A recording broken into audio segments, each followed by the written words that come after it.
နီးပညာထိပ်တန်းဖြစ်ပေမဲ့နျူကလ িয়ার လက်နက်မပိုင်တဲ့နိုင်ငံဒီနိုင်ငံမှာကြီးစံရထားတဲ့ကစက္ကန့်မလွဲအချိန်တိကျစွာဖြည့်ဆွဲနေတဲ့ဇယုံတွေမှာတွေမကပဲစားတော့ဆိုင်တွေမှာပါဇယုံတွေကဝန်ဆောင်မှုပေးနေကြတယ်။အာကာသထဲကိုချိုထုတွေလွတ်တင်နိုင်စွမ်းရှိတဲ့ခေတ်အမီဆုံး electronic ပစ္စည်းတွေနဲ့အစိမ့်မြင့်တိုးတက်တာတွေရှိနေပါတယ်။ဒီနိုင်ငံဆိုတာကနီးပညာနဲ့ပတ်သက်ရင်ကမ္ဘာထိပ်ဆုံးနိုင်ငံတစ်နိုင်ငံအဖြစ်သတ်မှတ်ထားကြတဲ့ဂျပန်နိုင်ငံပဲဖြစ်ပါတယ်။ဒါပေမဲ့ဒီလောက်အစွမ်းစားတဲ့အပြေအဝရှိနေပါလျက်နဲ့ဂျပန်နိုင်ငံမှာနျူကလ িয়ার လက်နက်လုံးဝမရှိပါဘူး။ဘာကြောင့်လဲ။ဒီမေကွေးရဲ့အဖြစ်ကိုသိဖို့ဆိုရင်လူသားသမိုင်းမှာအခြေကွဲတဲ့အဆုံးနဲ့အဆိုးရွားဆုံးအချိန်ကာလတစ်ခုစီကိုအချိန်နောက်ပြန်ဆုပ်ကြည့်ရပါလိမ့်မယ်။1945ခုနှစ်ဩဂုတ်လဒုတိယကမ္ဘာစစ်ကြီးပြီးဆုံးကနေအချိန်မှာအမေရိကန်ပြည်ထောင်စုဟာဂျပန်နိုင်ငံရဲ့မြို့ကြီးနှမျိုးဖြစ်တဲ့ဟီရိုရှီမာနဲ့နာဂါဆာကီတို့အပေါ်ကိုအနုမြူပုံးနှလုံးကျဲချခဲ့ပါတယ်။ဒီပောက်ကွဲမှုတွေကြောင့်လူပေါင်း2သိန်းကျော်ရဲရဲဆက်ဆက်တေဆုံးခဲ့ရပြီးအသက်ရှင်ကျန်ရည်သူတွေဟာလည်းရေဒီယိုတက်တိကျော်တိုက်အောက်ကြီးတန်းကိုနှစ်ပေါင်းများစွာခံစားခဲ့ရပါတယ်။ဂျပန်ဟာလူသားသမိုင်းမှာနျူကလ িয়ার လက်နက်နဲ့တိုက်ခိုက်ခံရမှုတဲ့ကမ္ဘာပထမဆုံးနဲ့တခုတည်းတော့နိုင်မယ့်အဖြစ်နာကျင်စွာမှတ်တမ်းဝင်ခဲ့ပါတယ်။ဒီအဖြစ်ဆိုကြီးကဂျပန်လူမျိုးတွေရဲ့နှလုံးသားနဲ့အမျိုးသားရဲ့လက္ခဏာ national identity အပေါ်မှာဘယ်တော့မှဖျောက်ဖျက်လို့မရခဲ့အမားယုတ်ကြီးတစ်ခုထင်ကျန်ရစ်စေခဲ့ပါတယ်။ဂျပန်တွေအတွက်နျူကလ িয়ার လက်နက်ဆိုတာစစ်ရေးကိစ္စတသက်မဟုတ်တော့ပဲကိုချစ်မရနဲ့လူသားချင်းစံတာဆိုင်ရာပြဿနာကြီးတစ်ခုဖြစ်သွားပါတော့တယ်။စစ်ကြီးအပြီးမှာဂျပန်ဟာအမေရိကန်ဥဆောင်တဲ့မဟာမိတ်တပ်တွေရဲ့ထိန်းချုပ်အောက်မှာနိုင်ငံရေးပြောင်းလဲကြီးတွေလုပ်ခဲ့ရပါတယ်။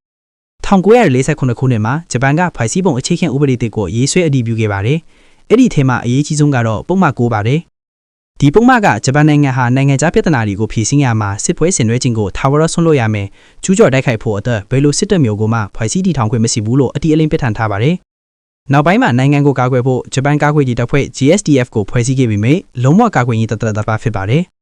ဒါကြောင့်အခြားနိုင်ငံကိုချိန်ထောက်မဲ့နျူကလ িয়ার လက်နက်ထုတ်လုပ်ခြင်းဟာဒီငင်းကျဲရေးဥပဒေရဲ့အခြေခံမူဝါဒကိုလုံးဝဆန့်ကျင်နေပါတယ်။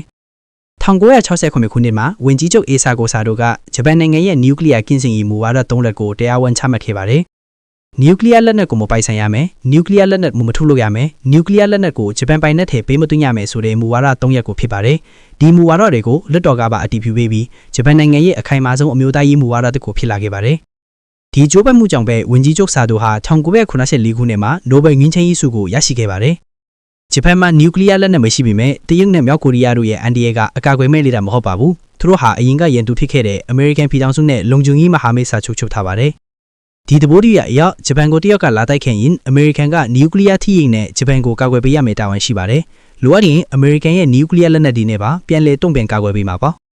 ဒီလိုအားကိုးစရာမဟာမိတ်ကြီးရှိနေတဲ့အတွက်ဂျပန်အနေနဲ့နိုင်ငံခြားရဲ့ဖိအားတွေကိုရင်ဆိုင်ပြီးကိုယ်ပိုင်နျူကလ িয়ার လက်နက်ကိုငွေကုန်ကြေးကျခံထုတ်လုပ်နေစရာမလိုတော့ပါဘူး။စိတ်ဝင်စားစရာအကောင်းဆုံးအချက်ကတော့ဂျပန်ဟာတကယ်လို့သာနျူကလ িয়ার လက်နက်ထုတ်ချင်တယ်ဆိုရင်လပိုင်းတွင်မှာချက်ချင်းထုတ်လုပ်နိုင်တဲ့နည်းပညာစွမ်းရည်အပြည့်အဝရှိနေတာပဲဖြစ်ပါတယ်။နိုင်ငံခြားပညာရှင်တွေကဂျပန်ရဲ့အနေအထားကိုဝက်ဦးလိတ်တစ်ချက်လေလိုက်ရုံနဲ့ဘုံရနိုင်တဲ့အနေအထားလို့တောင်တင်စားခဲ့ကြပါတယ်။သူတို့စီမှာအစင်းမြင့်စိုက်တံပညာရှင်တွေအာကာသထဲပစ်တင်နိုင်တဲ့ဒုံးပင်နဲ့နှထိုင်နည်းပညာတွေအစင်းသင်းရှိနေသလိုလီအက်စစ်ထုတ်ဖို့တုံးနေတဲ့တပ်ပေါင်းတို့တွေကထွက်လာတဲ့ပလူတိုနီယမ်တန်40ကျော်ကိုနျူကလ িয়ার ဘုံပေါင်း9000ကျော်လုံနိုင်တဲ့ပမာဏကိုပိုင်ဆိုင်ထားပါတယ်။ဒါပေမဲ့ဂျပန်ဟာဒီနည်းပညာတွေကိုငင်းချင်းရေးထိတဲ့စစ်ထုတ်ဖို့တသက်သုံးမယ်ဆိုတဲ့ဂရီကဝချက်ကိုတည်ကြည်စွာစောင့်ထီနေစေပါ။ဒါဟာဂျပန်ကမလုပ်နိုင်လို့မလုပ်တာမဟုတ်ပဲကိုချင်းမေယာနဲ့မိန်ငန်းရေးအရာမလုပ်ဖို့တမင်သက်ရွေးချယ်ထားတာကြောင့်အထင်ရှားသက်သေပြနေတာထက်ပါတယ်။ဂျပန်ပြည်သူအများစုကလည်းနျူကလ িয়ার လက်နက်ပိုင်ဆိုင်ရေးကိုပြင်းပြင်းထန်ထန်ဆန့်ကျင်ကြပါတယ်။ဟီရိုရှီမာနဲ့နာဂါဆာကီရဲ့အဖြစ်ဆိုးကြီးဟာတမိုင်းစာအုပ်ထဲကစာသားတွေမဟုတ်ပါဘူး။ဟီဘာခုရှာလို့ခေါ်တဲ့အနုမြူပုံးတန်ကအသက်ရှင်ကျန်ရည်သူတွေဟာသူတို့ရဲ့ခွဲမှတ်ဖွယ်အတွေ့အကြုံတွေကိုမျိုးဆက်သစ်တွေသိအောင်ဆဲဆူပေါင်းများစွာလိုက်လောင်ဟောပြောပြသပေးခဲ့ကြပါတယ်။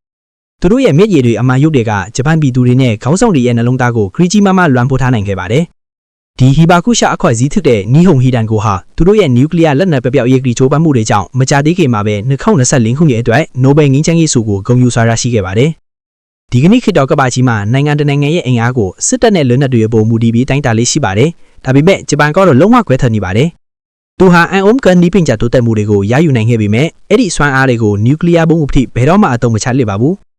သူတို့ရဲ့ဆုံးဖြတ်ချက်ကကြောက်ရွံ့အားနဲ့လို့မဟုတ်ဘဲတမိုင်းကပေးတဲ့နာကျင်ကြသင်ခန်းစာတွေငင်းချမ်းကြီးကိုမျက်နှိုးတဲ့တန်ဖိုးထားခြင်းတွေနဲ့ကမ္ဘာကိုနျူကလ িয়ার ကင်းစင်အောင်ဦးဆောင်ခြင်းနဲ့ရဲရံတဲ့ညှိချက်ချက်တစ်ချက်သားဖြစ်ပါတော့တယ်